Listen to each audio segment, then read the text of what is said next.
ప్రజలారా దయచేసి ఈ వీడియో రాష్ట్ర ముఖ్యమంత్రి రేవంత్ రెడ్డి గారికి షేర్ చేసే ప్రయత్నం చేయండి. ఆయనతో పాటు కడియం కావ్యకు, కడియం శ్రీహారికి, ఈ పార్టీ మారిన దుర్మార్గులకు ఈ వీడియో షేర్ చేసే ప్రయత్నం చేయండి. నేను స్టేషన్ గన్పూర్ నియోజకవర్గంలో ఉన్న కొత్తపల్లి అనే గ్రామంలో ఉన్న 2 రోజుల క్రితం స్టేషన్ గన్పూర్లో కడియం శ్రీహారి మీటింగ్ పెట్టుకుంటే ఆ మీటింగ్ పోయి కొంతమంది మహిళలు ఆయన కాళ్ళపైన పడ్డరు. ఎందుకయ్యా పడ్డరయ్యా అంటే ఇందిరమ్మ ఇల్లు మాకు పేరు ఇచ్చినట్టే ఇచ్చిర్రు, మళ్ళీ కొట్టేసి మీకు సంబంధించిన కొంతమంది ఆన్సర్లకు మళ్ళీ పేర్లు మార్చుకున్నారని చెప్పి కాళ్ళ మీద పడితే కనీసం కడియం సిఆర్కి సిగ్గు శరము ఏమీ లేదు.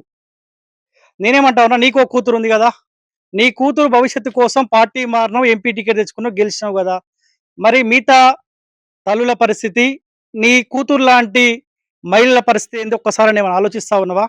కనీసం కొద్దిగా కూడా లేదు నీకు. నువ్వు పార్టీ దేనికోసం మారినవయ్యా? ప్రతిపక్ష పార్టీలో ఉంటే అధికార పార్టీలో ఉండి నువ్వు ఏం చేయలేకపోయినావు, మళ్ళీ ప్రతిపక్ష పార్టీలో ఉండి ఆయనతో నేను ఏం చేయలేనని చెప్పి అట్లీస్ట్ ఏమైనా స్టేషన్ కనుపరి ఏమైనా మారుతుందని చెప్పి పార్టీ మారినావు కదా. నువ్వు పార్టీ మారినావు, నీ బతుకు మారింది, నీ ఇల్లు మారింది, నీ కూతురు జీవితం మారింది, నీ అల్లుని బతుకు మారిందే కానీ మరి పేదోడి బతుకు ఈ 17 నెలల కాలంలో ఎవ్వని బతుకన్న మారిందా?